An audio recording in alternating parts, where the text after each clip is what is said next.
Pernahkah kamu merasa terlalu cocok dengan seseorang, terlalu nyambung, terlalu nyaman, terlalu mengerti, sampai-sampai kamu berpikir, dia adalah takdirmu?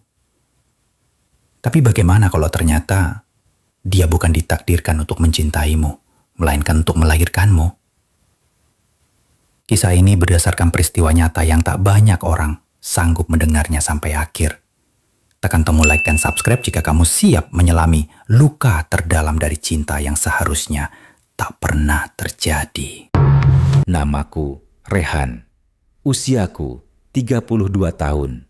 Aku dibesarkan di panti asuhan sejak umur 3 tahun. Tak ada yang tahu siapa orang tuaku.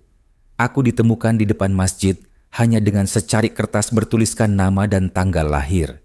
Hidupku penuh kekosongan. Tak ada sosok ayah, tak ada pelukan ibu. Sampai suatu hari aku bertemu dengan wanita itu. Namanya Naila. Dia tampak seperti wanita usia akhir 30-an. Penampilannya anggun, tenang, dan ada sesuatu dalam tatapannya yang membuatku nyaman. Kami bertemu pertama kali saat acara amal yang diadakan oleh yayasan tempatku bekerja. Dia menyumbang dalam jumlah besar, tapi lebih dari itu, dia menyapa semua anak-anak yatim satu persatu dengan penuh kelembutan. Kami mulai sering bertemu setelah itu. Awalnya karena urusan yayasan, tapi lama-lama menjadi pribadi.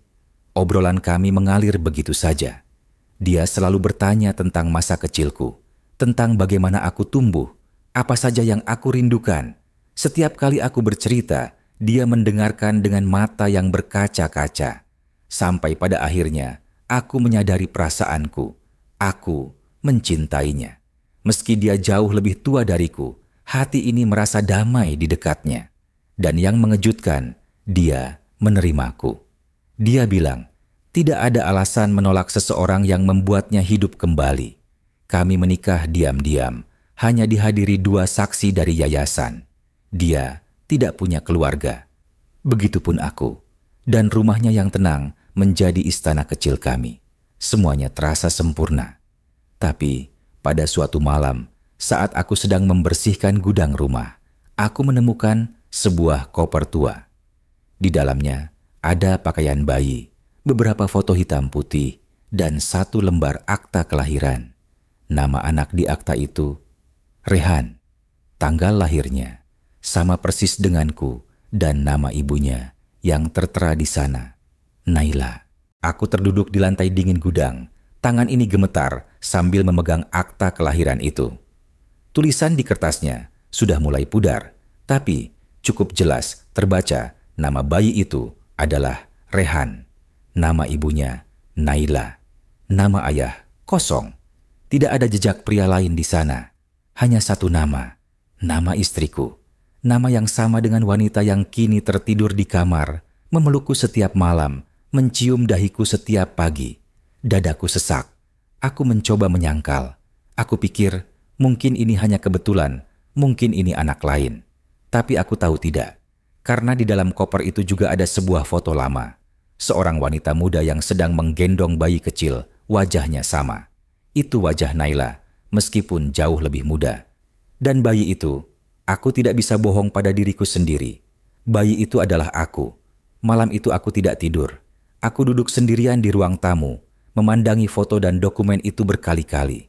Aku menunggu matahari terbit, dan ketika cahaya pagi masuk ke sela jendela, aku tahu aku harus bertanya. Aku harus tahu kebenaran. Naila bangun seperti biasa. Dia tersenyum dan mengecup pipiku. Aku hanya memandangnya tanpa kata. Dia tahu ada yang berbeda. Aku menyerahkan foto itu padanya. Lalu akta kelahiran itu. Dia mematung. Wajahnya pucat. Tubuhnya berguncang pelan. Dan akhirnya dia jatuh terduduk di lantai. Kamu tahu dari mana ini? Berbisik. Aku tidak menjawab. Aku hanya menatapnya, menunggu. Dia menutup wajahnya dengan kedua tangan. Dan saat dia membuka matanya, air mata sudah membasahi pipinya. Aku tidak pernah bermaksud begini. Pelan. Aku kehilanganmu waktu kamu masih 3 tahun. Aku tidak sanggup membesarkanmu sendirian. Aku tinggalin kamu di depan masjid. Aku pantau dari jauh. Aku cuma ingin tahu kamu baik-baik saja. Terisak. Aku tak bisa bicara. Tenggorokanku tercekat. Tubuhku beku. Kenyataan itu menamparku tanpa ampun. Wanita yang aku cintai, wanita yang kuanggap belahan jiwa, ternyata adalah ibuku sendiri. Ku mundur perlahan. Jantungku berdetak keras. Tapi bukan karena cinta. Melainkan karena rasa jijik pada diriku sendiri. Rasa bersalah, marah, bingung, semuanya berkecamuk. Aku ingin berteriak, tapi tak ada suara yang keluar. Napasku berat, seakan paru-paruku menolak kenyataan ini. Naila masih menangis di lantai. Dia tidak mencoba mendekatiku. Dia hanya memeluk foto itu. Seperti memeluk masa lalu yang tak bisa dia perbaiki.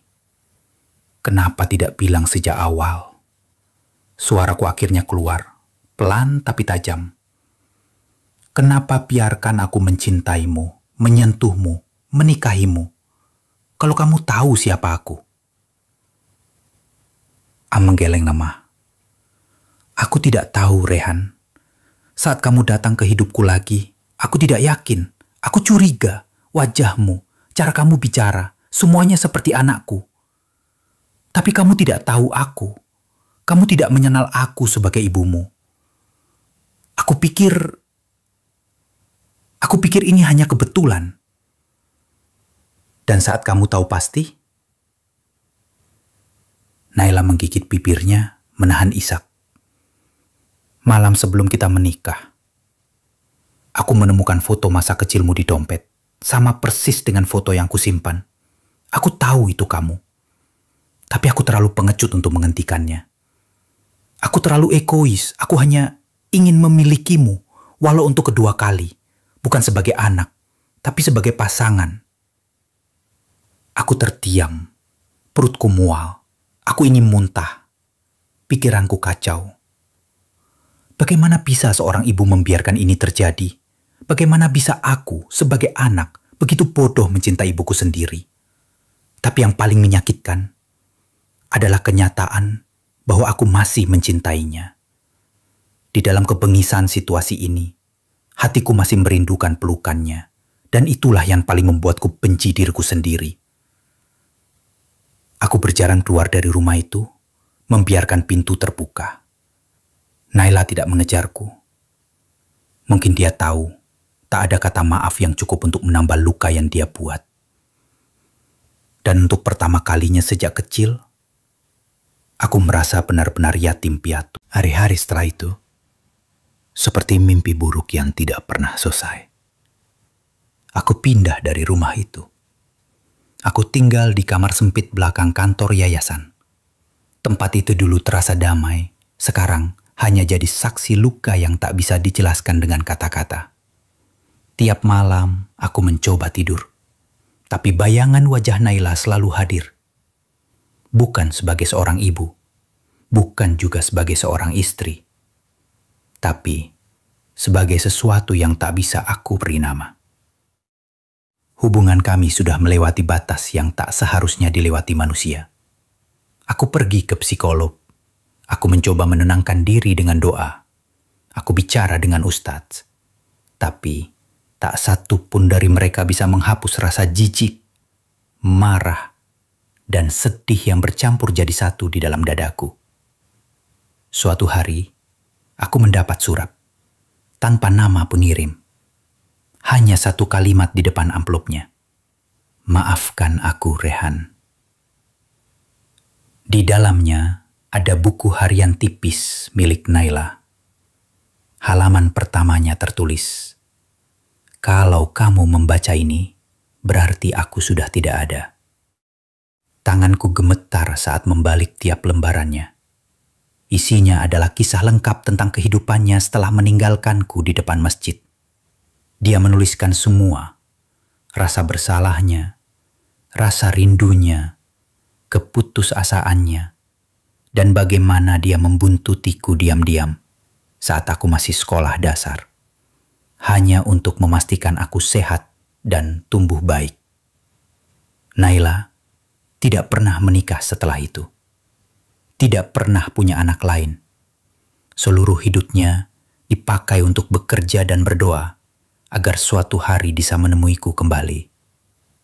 Dan ketika takdir mempertemukan kita, tulisnya, aku sudah terlalu hancur untuk memelukmu sebagai ibu. Jadi, aku memilih memelukmu sebagai wanita. Itu salah. Tapi, itu satu-satunya kebahagiaan yang pernah aku rasakan setelah kehilanganmu. Halaman terakhirnya berisi alamat. Rumah kecil di pinggir kota. Dan catatan. Kalau kamu masih ingin melihatku terakhir kali, aku akan ada di sana. Aku pergi ke alamat itu malam harinya. Dan aku menemukan tubuh Naila. Sudah dingin di atas sajadah. Aku berdiri mematung di ambang pintu rumah mungil itu. Tubuh Naila terbaring kaku. Wajahnya tenang, seolah sedang tidur. Di sampingnya ada botol obat tidur yang sudah kosong. Dan selembar sajadah yang masih hangat. Mataku buram. Seluruh tubuhku lunglai. Rasanya seperti separuh diriku ikut mati bersamanya. Aku tidak berteriak, tidak menangis, hanya berlutut di samping tubuhnya, menyentuh tangannya yang dingin, memandang wajahnya yang dulu begitu hangat dan kini beku. Dalam diam, aku menyadari satu hal yang paling menyakitkan dari semua ini. Aku mencintai ibuku, bukan sebagai anak, tapi sebagai pria. Dan cinta itu sekarang berubah menjadi dosa yang tak bisa ditebus. Aku mengurus semua sendiri. Aku yang memandikannya. Aku yang mengkafaninya. Aku yang menguburkannya di tanah kecil dekat rumah itu. Di bawah pohon Kamboja tua. Yang daunnya gugur satu persatu seolah ikut berduka. Tidak ada pelayat. Tidak ada keluarga. Hanya aku dan langit yang mendung. Setelah itu, aku kembali ke rumah kami yang dulu. Rumah tempat segalanya dimulai dan berakhir. Setiap sudutnya menyimpan kenangan yang kini terasa seperti kutukan. Aku duduk di ruang tamu, memandang bingkai foto pernikahan kami. Dalam foto itu, aku tersenyum lebar. Begitu pula dengan Naila. Hanya saja, sekarang aku tahu, di balik senyuman itu, ada luka yang sudah ditutup terlalu lama. Aku sempat berpikir untuk mengakhiri semuanya, menyusulnya, menyatu kembali dengan satu-satunya sosok yang pernah memberiku rasa cinta, meskipun caranya salah. Tapi aku teringat sesuatu yang dia tulis di akhir buku hariannya. Aku tahu, kamu akan membenciku, dan itu hakmu. Tapi jangan habiskan hidupmu untuk menyesali keberadaanku. Kamu harus hidup.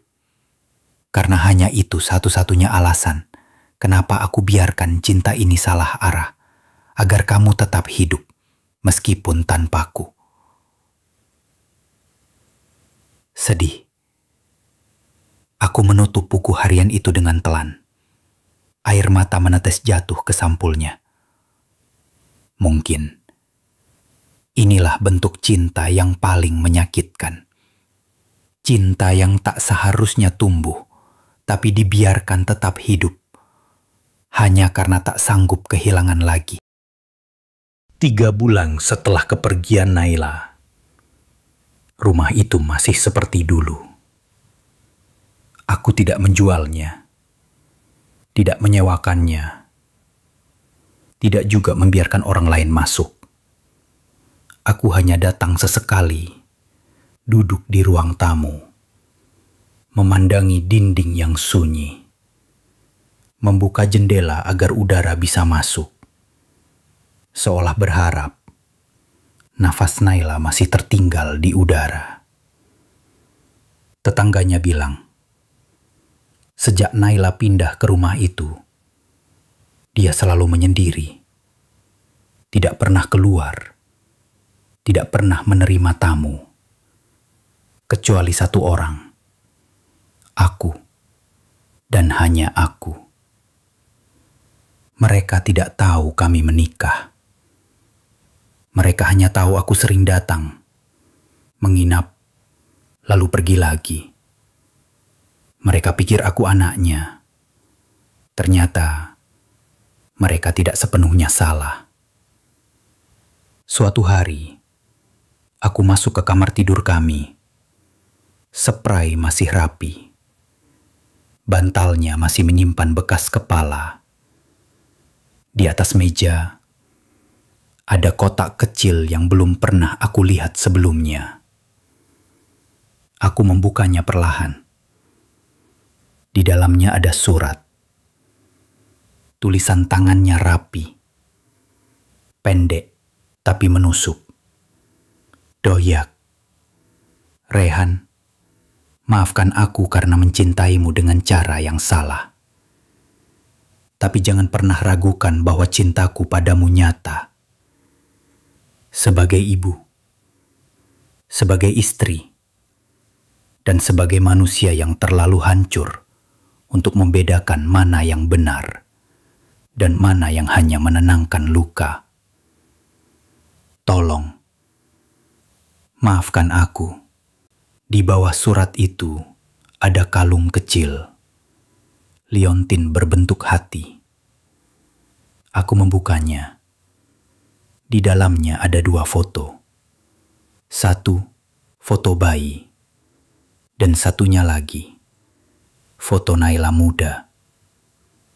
2 wajah yang telah terikat takdir dalam bentuk paling kelam. Aku tidak tahu harus bagaimana lagi. Aku tidak bisa menyalahkannya seutuhnya. Juga tidak bisa memaafkannya sepenuhnya. Cinta kami adalah cinta yang tak seharusnya tumbuh. Tapi nyatanya ia telah hidup dan mati bersamaan dengan pemiliknya. Aku menyimpan liontin itu di leherku. Bukan sebagai simbol cinta, tapi sebagai pengingat bahwa cinta pun bisa salah. Dan kesalahan itu bisa menghancurkan 2 jiwa yang sebenarnya hanya ingin saling memeluk. Di malam itu, aku tidur di ranjang yang dulu kami bagi. Kali ini sendirian. Tapi dalam mimpi, aku melihatnya duduk di tepi ranjang. Menatapku dengan mata yang dulu menenangkan. Dia tersenyum. Dan untuk pertama kalinya, dia memanggilku dengan kata yang tidak pernah dia ucapkan selama kami bersama. Anakku. Setelah malam itu, aku tak pernah lagi bermimpi tentang Naila. Seolah dia telah pamit. Seolah dia tahu, aku sudah cukup kuat untuk berdiri sendiri.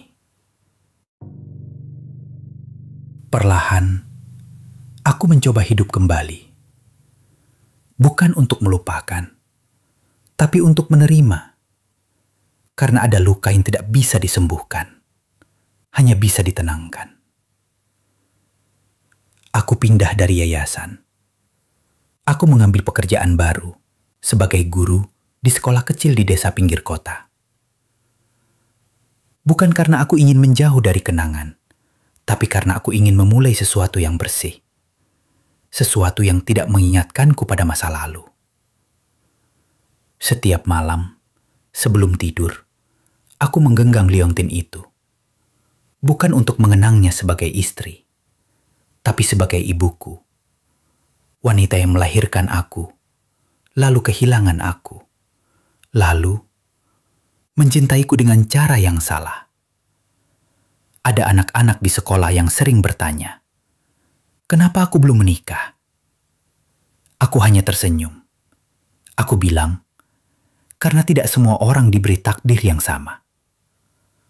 Mereka tertawa, menganggap itu jawaban yang lucu. Padahal, Hanya aku yang tahu. Itu jawaban yang paling jujur. Beberapa tahun kemudian, aku menulis buku. Bukan novel, bukan cerita fiksi, tapi catatan jujur tentang cinta, kehilangan, dan dosa yang tak bisa dihapus. Aku beri judul Pelukan yang Salah Arah. Aku tidak menuliskan nama. Aku tidak menyebut siapapun. Tapi siapa yang membaca, pasti tahu. Ini bukan sekedar cerita. Ini luka yang dijahit dengan pena. Bukuku tidak populer. Hanya dicetak terbatas. Tapi setiap kali aku menerima surat dari pembaca yang bilang bahwa kisah itu menyadarkan mereka tentang arti keluarga, arti kasih sayang yang benar, aku tahu. Mungkin kisahku tidak sia-sia. Maila pernah mencintaiku dengan cara yang salah. Tapi dia juga satu-satunya orang yang pernah benar-benar menginginkanku ada. Dan walaupun aku harus menanggung beban itu seumur hidupku, aku tidak akan pernah menyangkal bahwa aku pernah dicintai. Meskipun cinta itu mengoyak jiwaku hingga hancur. Aku menutup buku harian terakhirku malam itu. Dan untuk pertama kalinya, aku berkata dalam hati, aku memaafkanmu